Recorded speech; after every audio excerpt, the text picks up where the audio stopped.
Raih prestasi, ukir masa depan, menerjang zaman menyongsong pembangunan, siap sedia dan selalu bangga. Halo, selamat pagi semua. Assalamualaikum warahmatullahi wabarakatuh. Hari ini kita melanjutkan kegiatan hari kedua dari PKKPJ untuk anak-anak semua. Gimana kabarnya? Sehat? Mudah-mudahan sehat semua ya. Segala puji kehadirat Allah Subhanahu wa Ta'ala yang telah melimpahkan rahmatnya sehingga kita bisa melaksanakan kegiatan hari ini dalam kondisi sehat walafiat, cukup kuota, dan insya Allah bisa melaksanakan mengikuti kegiatan ini dari pagi hingga selesai. Seperti yang tadi sudah disampaikan Pak Miftah sebelumnya, hari ini kita akan melaksanakan kegiatan penerimaan materi PKKBC. Yang pertama adalah pengenalan budaya hidup bersih, sehat, dan disiplin dalam tatanan kehidupan baru atau yang sering kita kenal dengan nama New Normal. Udah tidak asing lagi ya dengan bahasa kata New Normal ya. Kemudian yang kedua nanti ada penyampaian pengenalan jurusan dari jurusan TITL. Yang ketiga pengenalan jurusan dari jurusan TPE. Yang keempat pengenalan jurusan dari jurusan RPL. Dan yang terakhir adalah pengenalan jurusan dari Tata Busana. Oke, sebelum kita memulai materi yang pertama, jangan lupa kita yel-yel dulu ya. Masih ingat nggak yel-yelnya? Masih ingat? Wah, kayaknya masih seger-seger semua. Udah mandi belum? Jangan-jangan belum mandi langsung ganti baju di depan ya, nggak apa-apa. Yang penting semangatnya yang kita hargai di sini ya, nak ya. Oke, kita bikin yel-yelnya dulu ya. Jangan lupa SMK bisa, SMK hebat, SMK Negeri 3 ahlinya IT. Masih ingat? Oke, kita ulangi lagi ya. Sama-sama. Bisa di ini Pak, suaranya Pak, operator kita. Oke, nggak apa-apa. Kita ulang lagi ya, yel-yelnya. SMK bisa, SMK hebat, SMK Negeri 3 ahlinya IT. Oke, terima kasih semangatnya pagi ini. Kasih aplaus dulu Pak. Ya. Baiklah anak-anak sekalian, untuk materi pagi ini insya Allah seluruh jurusan bisa gabung ya.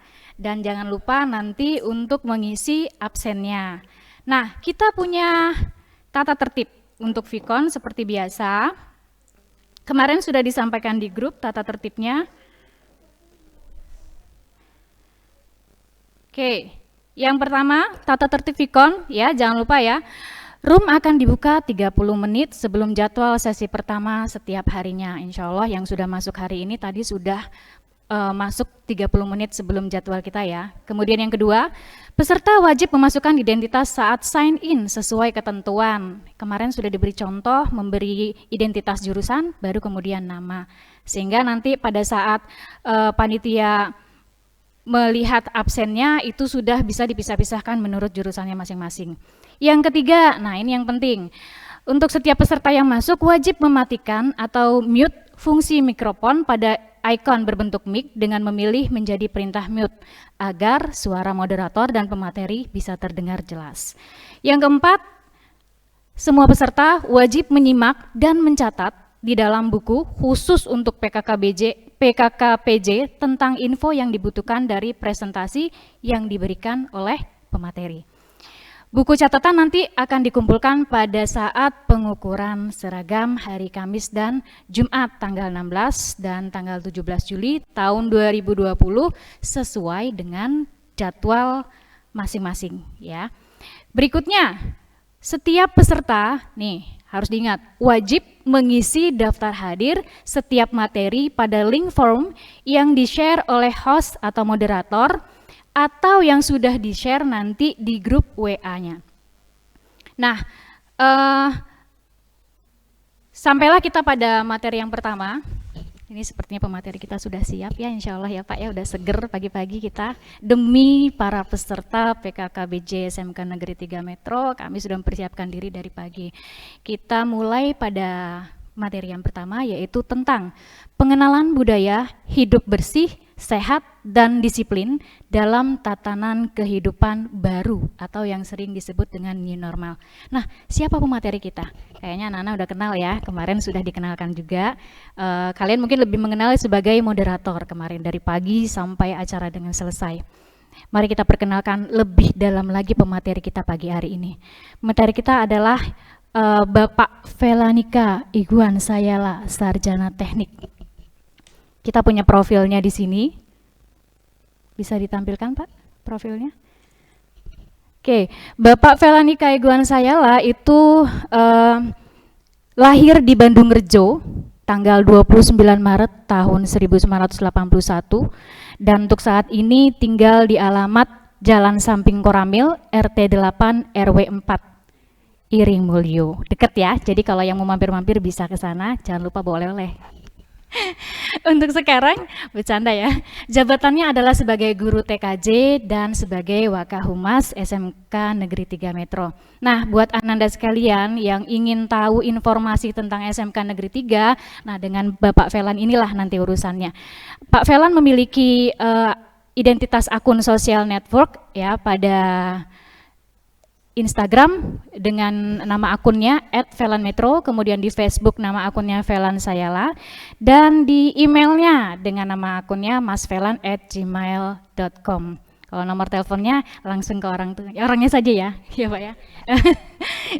bisa DM atau bisa WA Japri saja ya ke beliau. Oke, untuk pagi ini beliau akan menyampaikan materi yang pertama yang sudah kita sebutkan tadi kepada Bapak. Bisa kita silahkan.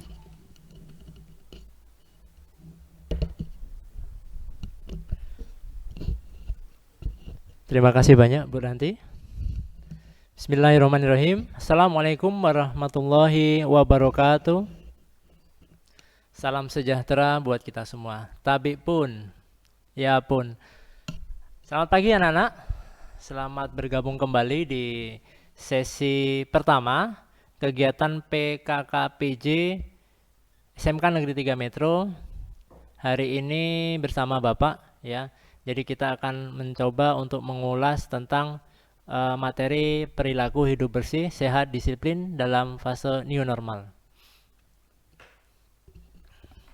Semalam bagaimana? Apakah tidur kalian cukup? Ya. Karena kalau istirahat cukup itu adalah salah satu juga indikator kita bisa memulai pola hidup yang sehat. Gitu.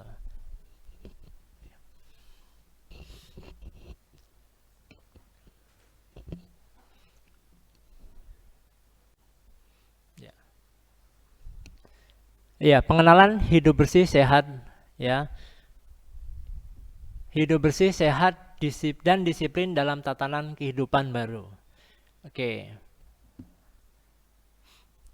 Nah, harapannya sekarang ini kan pandemi corona ini kan semakin hari grafiknya juga tidak turun ya. Ada yang tetap tapi ada juga yang naik. Dan harapannya dengan kita selalu fokus bisa menjaga kesehatan, bisa selalu menjaga pola hidup bersih dan sehat, harapannya penyebaran COVID-19 ini bisa kita cegah. Nah, ini kan sering kita dapati ya, bahwa informasi di sosial media, di berita, itu banyak berita yang harus kita, yang diterima ya toh, kita terima informasinya dari mana saja. Nah, karena itu ya, bagaimanapun kita juga harus paham bagaimana tadi cara pencegahannya. Kita harus paham tentang protokol kesehatan ya. Oke, silahkan disimak video ini anak-anak.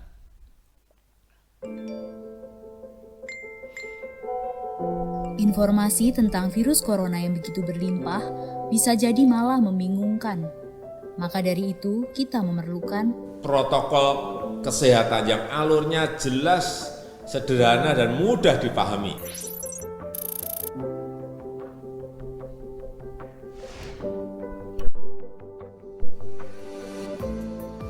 Siapa yang berpotensi terpapar virus corona? Orang yang memiliki riwayat perjalanan 14 hari yang lalu ke negara dengan transmisi lokal COVID-19, atau merasa pernah kontak dengan pasien terkonfirmasi positif COVID-19. Apa yang perlu dilakukan jika memenuhi dua kondisi tersebut? Bila Anda merasa sehat, maka dianjurkan untuk melakukan karantina diri di rumah selama 14 hari sambil memonitor kondisi tubuh. Bila Anda merasa tidak sehat atau timbul gejala, segera lapor ke petugas kesehatan atau hubungi Hotline Center Corona untuk mendapatkan rujukan pemeriksaan ke fasilitas layanan kesehatan. Gejala apa yang perlu diperhatikan? Demam melebihi 38 derajat Celcius, batuk atau pilek, sakit tenggorokan, sesak atau gangguan pernafasan. Apakah perlu langsung datang ke layanan kesehatan? Apabila gejalanya ringan, utamakan menghubungi Hotline Center Corona atau rumah sakit rujukan terdekat untuk mendapatkan informasi mengenai langkah selanjutnya. Sambil mencari informasi, ini yang perlu dilakukan. Tetap hindari keluar dari rumah, istirahat yang cukup, banyak minum air putih dan makan makanan bergizi, mempraktekkan kebiasaan bersih seperti cuci tangan, dan membersihkan area-area yang tersentuh permukaan tangan. Gunakan masker agar percikan dari batuk atau bersin tidak mengenai orang lain, bahkan di dalam rumah sekalipun. Kapan harus mencari bantuan medis tambahan? Bila gejala yang dirasakan cukup parah, misalnya sesak nafas berat, atau apabila Anda dalam klasifikasi kelompok rentan karena berusia lebih dari 60 tahun, memiliki penyakit kronis seperti diabetes, hipertensi, gangguan imun, ada riwayat sakit pernafasan, dan lainnya. Apa yang perlu dilakukan bila gejala berlanjut dan harus ke fasilitas kesehatan? Gunakan masker saat keluar rumah. Praktekkan etika batuk dan bersin yang benar dengan menutup dengan siku atau tisu. Hindari menggunakan transportasi publik. Bagaimana tahapan screening pasien di fasilitas pelayanan kesehatan? Sebelum memberikan perawatan, tenaga kesehatan di fasilitas layanan kesehatan akan melakukan screening. Jika tidak memenuhi kriteria pasien dalam pengawasan atau PDP COVID-19, maka akan dirawat inap atau rawat jalan, tergantung diagnosa dan keputusan dokter.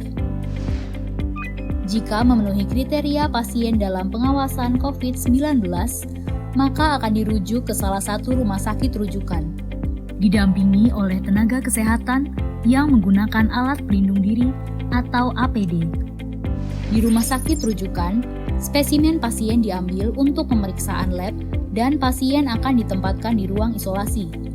Spesimen dikirim ke Badan Penelitian dan Pengembangan Kesehatan atau Balitbangkes di Jakarta. Hasil pemeriksaan pertama akan keluar dalam 24 jam. Jika hasilnya negatif, pasien akan dirawat sesuai dengan penyebab penyakit. Jika positif, maka pasien akan dinyatakan sebagai penderita COVID-19, diambil sampel setiap hari, dan baru akan keluar dari ruang isolasi jika pemeriksaan sampel 2 kali berturut-turut hasilnya negatif. Itulah informasi dan protokol kesehatan untuk masalah COVID-19 yang perlu diikuti oleh masyarakat. Sakit akibat virus corona dapat disembuhkan. Namun begitu, lebih baik mencegah dan tidak menularkan kepada mereka yang lebih rentan.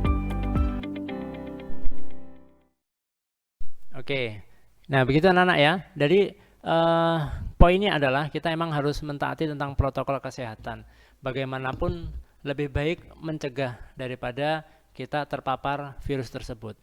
Nah, waspada penting ya, tapi terlalu paranoid atau terlalu takut juga tidak baik untuk mental kita, psikis kita.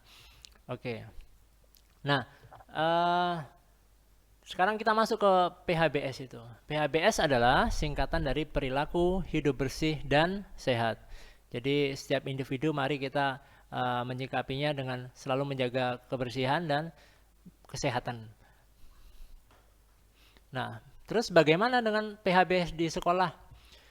PHBS di sekolah adalah upaya untuk memberdayakan siswa, guru, dan masyarakat lingkungan sekolah agar tahu agar mau dan mampu mempraktekkan PHBS dan berperan aktif dalam mewujudkan sekolah sehat.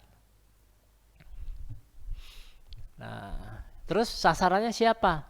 Sasaran PHBS ini ya pasti semua. Pertama adalah siswanya, kalian semua yang bersekolah di SMK Negeri 3 Metro. Terus ada warga sekolah, di sini ada kepala sekolah, guru, karyawan sekolah, dan orang tua siswa maupun komite sekolah. Lainnya sasarannya adalah masyarakat di lingkungan sekolah, seperti penjaga kantin, petugas parkir, satpam, dan lain-lain. Nah, kalau kita melakukan PHBS nih, apa yang didapatkan manfaatnya? Pertama, salah satunya adalah terciptanya sekolah yang bersih dan sehat, sehingga siswa, guru, dan masyarakat di lingkungan sekolah terlindungi dari berbagai gangguan dan ancaman penyakit. Yang kedua adalah meningkatkan semangat proses belajar mengajar yang berdampak pada prestasi belajar siswa. Jadi kalau kita punya rekod akademik, punya prestasi akademik, punya prestasi kesehatan, tapi kalau badan kita tidak sehat, bagaimana kita akan tampil lebih di event yang lebih tinggi lagi? Karena kalau di SMK itu juga ada ajang-ajang perlombaan prestasi ya, yang bersifatnya namanya LKS, O2SN, terus ada FL2SN. Nah, selanjutnya kalau manfaatnya adalah citra sekolah sebagai institusi pendidikan semakin meningkat sehingga mampu meningkatkan kepercayaan dari orang tua siswa. Sekarang bagaimana dengan indikator? Apa sih indikator itu? Ya tanda-tanda lah. Indikator adalah tanda-tanda yang bisa dilihat, dirasakan kalau kita melakukan PHBS di sekolah. Pertama adalah mencuci tangan dengan air yang mengalir dan memakai sabun. Ya kalau sekarang bisa digantikan dengan hand sanitizer jika emang keadaannya tidak mendapatkan air dan sabun. Kedua adalah mengkonsumsi jajanan sehat di kantin sekolah. Nah, tapi harap dimaklumi ya anak-anak, nanti jika metro itu, kota metro zonanya sudah berubah menjadi hijau, maka pembelajarannya emang akan di sekolah. Tetapi dengan ada langkah-langkah persiapan terkait dengan kesarana, terus juga pengaturan jadwalnya nanti diatur. Ada yang model shift pagi sore atau model ganjil genap, nanti sekolah akan menyampaikan. Dan sementara kalian kalau ke sekolah pun nanti pas zona hijau itu tidak boleh, kalian diwajibkan membawa makanan sendiri dari rumah karena kantin belum boleh buka gitu. Ketiga adalah menggunakan jamban yang bersih dan sehat. Keempat, olahraga yang teratur dan terukur. Kelima, ada pemberantasan jentik nyamuk, dan keenam adalah tidak merokok di sekolah. Itu salah satu indikator dari PHBS. Nah, sekarang kita ini nih, keadaan fasenya adalah new normal ya. Mulai bulan Juni ini 2020 pemerintah sudah mencanangkan kehidupan baru, tatanan kehidupan baru, new normal. Bagaimanapun proses kehidupan manusia juga harus berlangsung ya. Kita harus tetap bekerja untuk mencari nafkah, kalian juga harus ingin beraktivitas, bertemu dengan teman-teman di sekolah dan lain sebagainya. Begitu juga perputaran roda ekonomi. Kalau tidak ada aktivitas ekonomi maka ya hidup juga akan terganggu ya. Oke, anak-anak. Nah, sekarang pertanyaannya, emang bagaimana sih kehidupan di era new normal? Nah, jadi Kementerian Sosial juga sudah menerbitkan panduan bagaimana tentang kehidupan new normal. Oke, kita simak videonya ya anak-anak. Silakan. 3 bulan sudah kita berperang melawan pandemi COVID-19. Menyiasati ekspansi COVID-19, pemerintah menyiapkan strategi, yaitu hidup berdampingan dengan COVID-19. Demi menyelamatkan hidup warga dan menjaga agar negara tetap bisa berdaya menjalankan fungsinya, kebijakan New Normal menjadi pilihannya. New Normal diberlakukan lantaran tidak mungkin warga terus-menerus bersembunyi di rumah tanpa kepastian. Pula tidak mungkin seluruh aktivitas sosial dan ekonomi berhenti tanpa kepastian yang menyebabkan kebangkrutan total, PHK massal, dan bahkan krisis sosial. COVID-19 memang sudah menjangkit secara internasional dan menjadi ancaman global. Namun new normal diberlakukan dengan kesadaran penuh bahwa wabah COVID-19 masih ada di sekitar kita.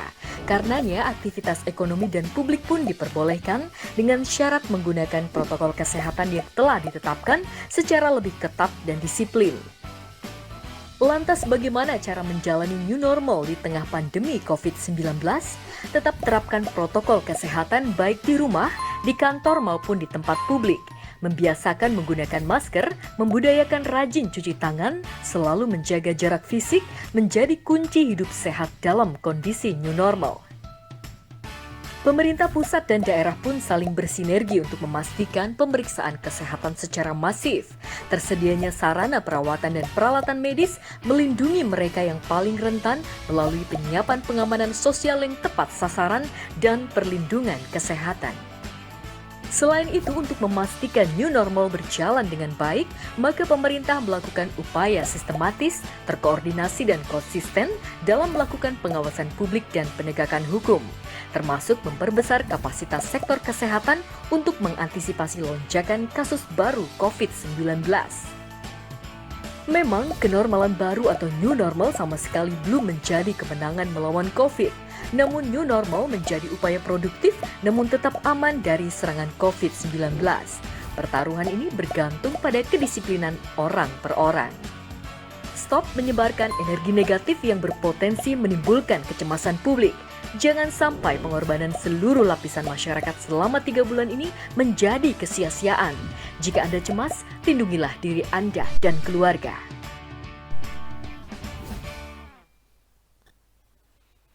Ya anak-anak, jadi pada tatanan kehidupan baru ya, kita emang harus selalu aware ya, waspada, peduli dengan keadaan sekitar. Terutama bagaimana menebarkan energi positif juga kita di lingkungan sekitar, di teman-teman sendiri, keluarga.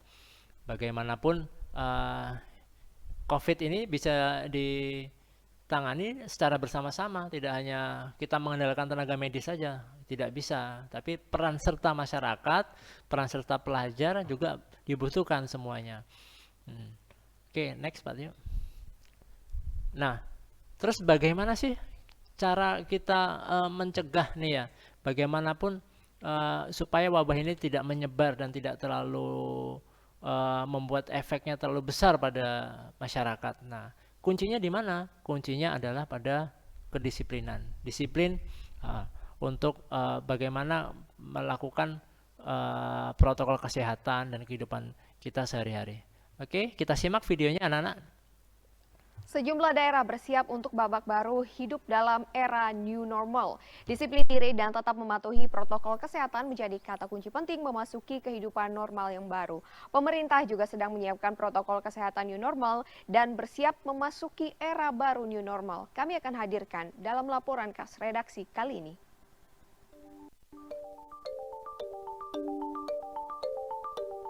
New normal atau normal baru akan menjadi tatanan selanjutnya dalam kehidupan bermasyarakat di tengah pandemi.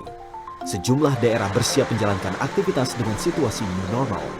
Gubernur Jawa Timur Khofifah Indar Parawansa meminta masyarakat Jawa Timur harus siap menyambut new normal. Khofifah mengingatkan jika vaksin belum ditemukan, protokol kesehatan yang ketat harus diterapkan.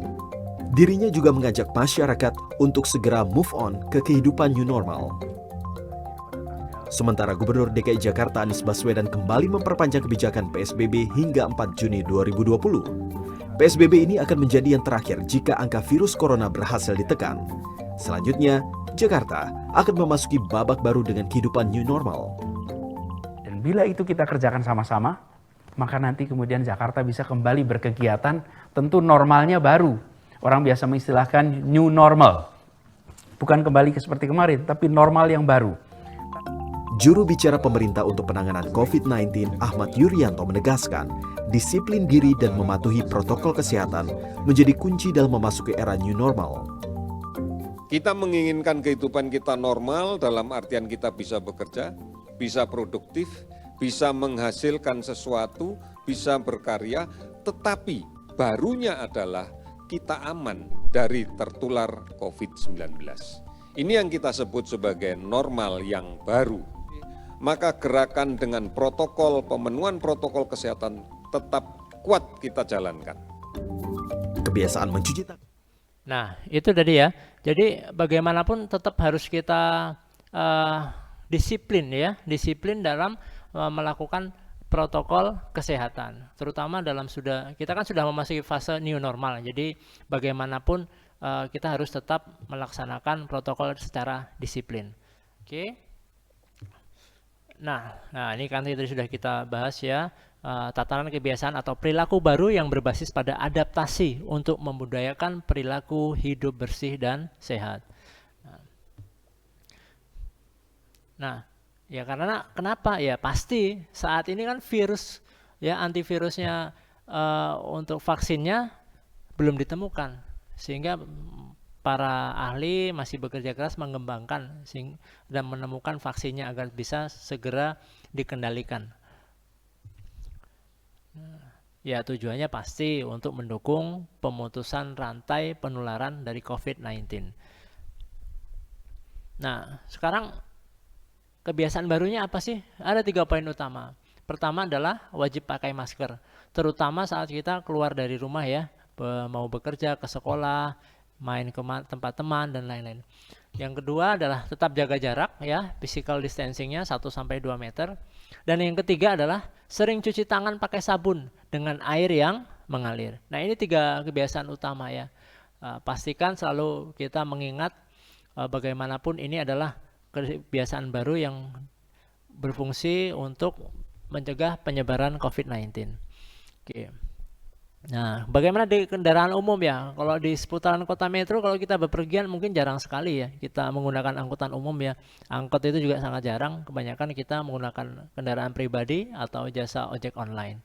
Itu makanya tetap sebisa mungkin mengurangi bepergian di luar rumah. Ya, menggunakan masker ya, menggunakan masker dengan benar. Nah, tapi kan nggak mungkin nih kalau Bapak lagi menyampaikan materi harus menggunakan masker ya, nggak bisa. Oke, gunakan masker dengan benar.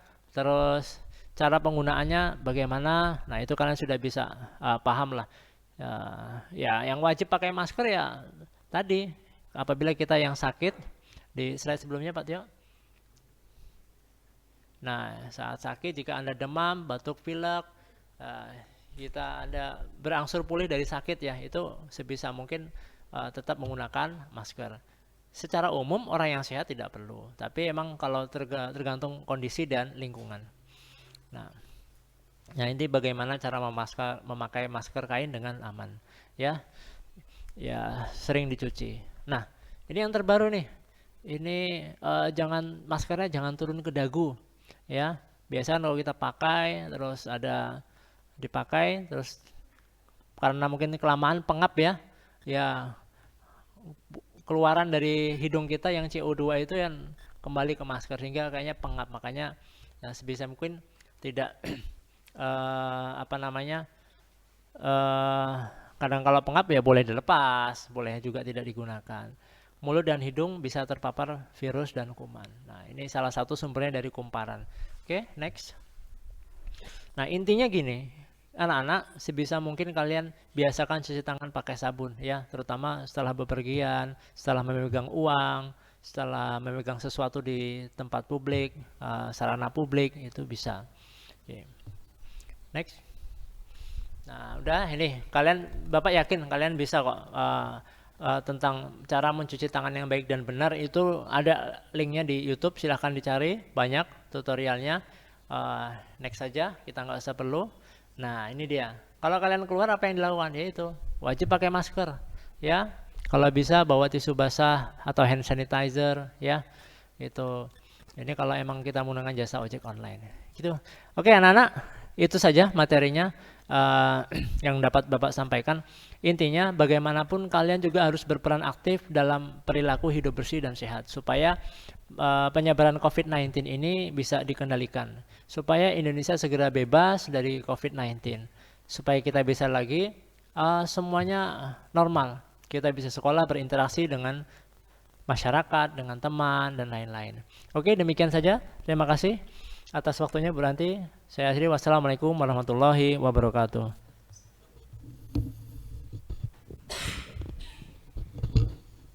Oke, demikianlah materi untuk yang pertama pada hari ini, yaitu tentang pengenalan budaya hidup bersih, sehat, dan disiplin dalam tatanan hidup kehidupan yang baru, atau yang sering kita kenal dengan nama istilah new normal. Gimana anak-anak?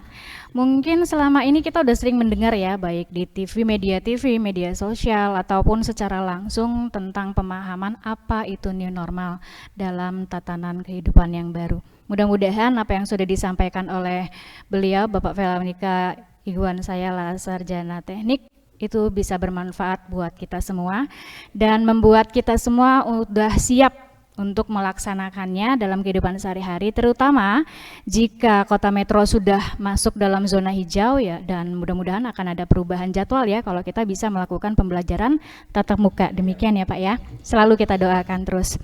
Oke, itu saja, mungkin karena waktu kita yang sudah habis ya, sehingga tidak ada kesempatan kita untuk melakukan tanya jawab, sesi tanya jawab. Tapi jika anak-anak memang penasaran ingin menanyakan tentang masalah ini, tentang materi ini, bisa langsung menghubungi Pak Velan menggunakan akun media sosialnya di mana saja, atau bisa pada saat bertemu lewat media sosial yang lain, itu bisa kalian lakukan. Mungkin itu saja. Terima kasih banyak Pak Velan atas paparannya tentang hal ini, mudah-mudahan bermanfaat buat kita semua ya. Dan selanjutnya kita akhiri dulu ya materi yang pertama. Mudah-mudahan apa yang disampaikan itu bisa bermanfaat. Mohon maaf jika ada yang tidak berkenan. Marilah kita akhiri untuk sesi pertama hari ini dengan mengucap lafaz hamdalah. Alhamdulillahirrahmanirrahim. Terima kasih.